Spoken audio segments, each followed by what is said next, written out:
Ahoj, rozhodla jsem se natočit první díl zvědavého dotazníku. Budu se snažit na vaši otázky odpovědět, jak nejlépe budu umět. Takže začínáme. První otázka. Můžu se jen tak zeptat, kde bydlíš? Bydlím u malého městečka u Ostravy, konkrétně nebudu zmiňovat. Za druhé, jsi holka? Ano, holka opravdu jsem, ale příště na takové otázky odpovídat nebudu. Za třetí, jaké jsi znamení? Znamením jsem být, jako skoro celá naše rodina.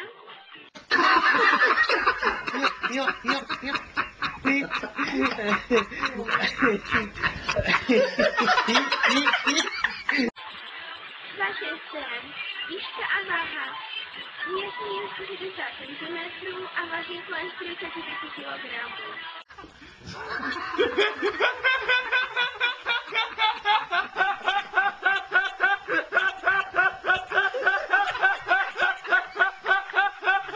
Co plánuješ na zbytek prázdnin?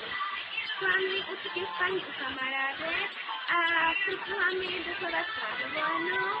Poté co přijedu, mě měla čekat takové jakože brigáda, ale o tom se tady zmiňovat ještě nebudu, protože není nic jistého.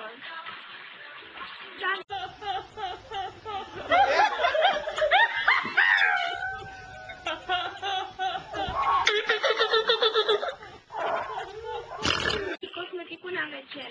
Používám přípravky o značky Eucerin, čistící vodu, někdy peeling proti akné a hydratační krém.